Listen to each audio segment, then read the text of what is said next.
अस्सलाम वालेकुम viewers and listeners. टीएमई academy की जानिब से नेक्स्ट वीडियो के साथ हाजिर खिदमत है। उम्मीद करते हैं कि पहले वाली वीडियोस आपने देखी होंगी, उन इंडिकेटर्स को समझा होगा और उनको प्रैक्टिस कर रहे होंगे और उनकी मदद से आप अच्छी ट्रेड्स बना रहे होंगे। इंडिकेटर्स के साथ ट्रेड करने में प्रैक्टिस बहुत इंपॉर्टेंट है। जितनी आप मेहनत करेंगे, ईमानदारी के साथ इसकी प्रैक्टिस करेंगे, इंशाल्लाह आप बेटर ट्रेड्स जनरेट कर रहे होंगे। आज जिस इंडिकेटर की बात करेंगे उस इंडिकेटर को रिलेटिव स्ट्रेंथ इंडेक्स बोलते हैं। रिलेटिव स्ट्रेंथ इंडेक्स इंडिकेटर जो है मोमेंटम इंडिकेटर है और टेक्निकल लैंग्वेज में कहा जाता है कि ये speed and magnitude of securities price change जो है वो मेजर करता है और उसकी बेस पे हमें ये बताता है कि सिक्योरिटी जो है ओवर वैल्यूड है या अंडर वैल्यूड है। सिमिलरली मुख्तलिफ एक्सपर्ट्स जो हैं इसके लिए मुख्तलिफ टर्मिनोलॉजीज यूज़ करते हैं। The most important terminologies associated with this are oversold condition and overbought condition. Overbought mean जहाँ पे बायर ज़्यादा है, ओवरसोल्ड मीन जहाँ पे सेलर ज़्यादा। जब कोई भी चीज़ ओवरबॉट हो जाएगी तो वहाँ पे डेफिनेटली उसको रेजिस्टेंस मिलेगी और वहाँ पे सेलिंग आना शुरू हो जाएगी और वो हमारे लिए पोटेंशियल सेल एरिया होगा।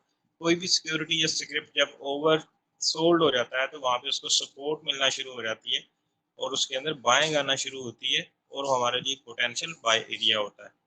आइए इसको तफसील से देखते हैं कैंडल चार्ट के ऊपर ये किस तरह से नज़र आता है और इसको कैसे ट्रेड करना है।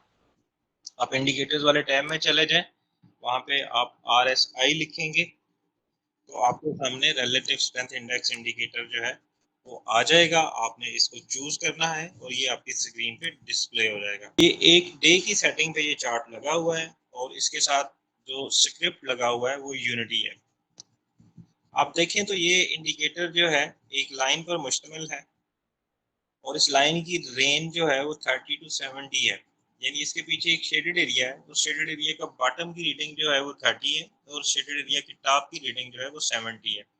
RSI की लाइन बेसिकली इन्हीं दो एरियाज के दरमियान मूव करती है। जब ये लाइन बॉटम वाली साइड पे होती है, आ रही होती है, तो इसमें सेलिंग आ रही होती है। यानी जब सेलर ज्यादा होता है तो इस लाइन की डायरेक्शन नीचे की तरफ होती है और ये लाइन नीचे आ रही होती है और अल्टीमेटली जब ये 30 वाला बॉर्डर लाइन क्रॉस करके मजीद नीचे गिरती है तो हम ये कहते हैं कि स्क्रिप्ट ओवरसोल्ड हो गया है।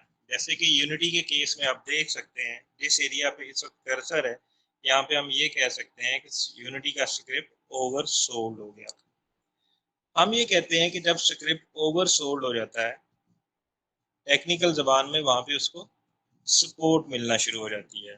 जब एक दफ़ा स्क्रिप्ट अपनी सपोर्ट एस्टेब्लिश कर लेता है तो उसमें फिर बाइंग आना शुरू हो जाती है और अल्टीमेटली वो वापसी का सफ़र शुरू कर देता है। आप यहाँ पे देखेंगे कि यूनिटी ने अपना एक बॉटम हिट किया, ये ओवरसोल्ड कंडीशन में चला गया, वहाँ पे जाके इसमें बाइंग आना शुरू हुई। बाइंग आने का सिग्नल हमें कैसे मिलता है कि ये जो RSI की लाइन है ये वापस मुड़ना शुरू हो जाती है। आप देखें यहाँ पे लाइन वापस मुड़ना शुरू हुई, ये शेडेड एरिया में एंटर होगी, इसने 30 का बॉर्डर लाइन क्रॉस किया।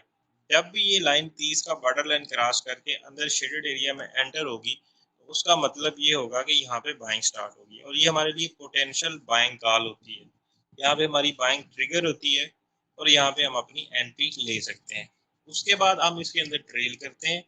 जैसे जैसे इसके अंदर बायर ज्यादा आता है प्राइस बढ़ती जाती है, यानी स्क्रिप्ट पॉजिटिव डायरेक्शन में मूव करता है तो ये शेडेड एरिया के टॉप की तरफ मूव करता जाता है। अल्टीमेटली एक स्टेज पे ये 70 की बॉर्डर लाइन को क्रॉस करता है या उसके करीब पहुंच जाता है। जब ये 70 की बॉर्डर लाइन को क्रॉस करता है तो हम ये कहते हैं कि स्क्रिप्ट ओवरबॉट हो गया है। जब स्क्रिप्ट ओवरबॉट हो जाता है तो फिर उसको रेजिस्टेंस मिलना शुरू होती है। जब भी किसी स्क्रिप्ट को रेजिस्टेंस मिलना शुरू होती है तो वो वापस होता है।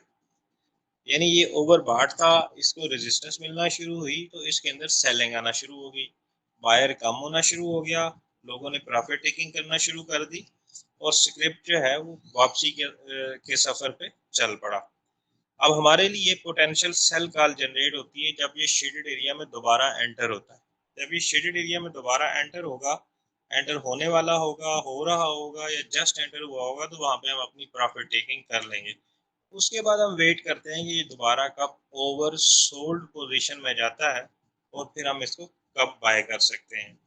ये बेसिकली डिफ़ॉल्ट सेटिंग के साथ है, सेफ ट्रेड करवाता है, थोड़ी लॉन्ग टर्म ट्रेड होती है। इसके अंदर कुछ सेटिंग्स ऐसी हैं जिनको शार्प सेटिंग भी कहा जाता है, जो आपकी ज़्यादा एंट्रीज़ और एग्ज़िट्स करवाती हैं। ये उनके अंदर ज़्यादा बाय कॉल या सेल कॉल जनरेट होती हैं। जो लोग शार्प ट्रेड करना चाहते हैं, ज़्यादा अरसा के लिए होल्ड नहीं करना चाहते, वो इसकी सेटिंग्स को चेंज कर सकते हैं।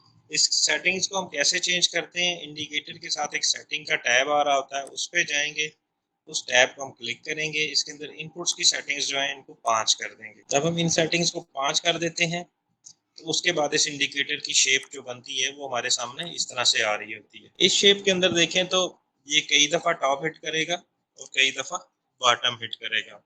हर दफ़ा ये बॉटम हिट करेगा, ओवरसोल्ड एरिया में जाएगा और वापसी की एंट्री लेगा तो हमारे लिए बाय कॉल जनरेट होगी। और जैसे ही ये ओवरबॉट एरिया में पहुंचेगा और वहां पे इसको रेजिस्टेंस मिलेगी और ये वापस आएगा तो हमारे लिए प्रॉफिट टेकिंग या सेल कॉल जनरेट होगी। अब ये हमारे ऊपर डिपेंड करता है कि हम कौन सा ट्रेड लेना चाहते हैं। अगर हमारे पास टाइम नहीं है, हम लंबा ट्रेड करना चाहते हैं, तो हम इसको डिफॉल्ट सेटिंग के साथ यूज कर सकते हैं।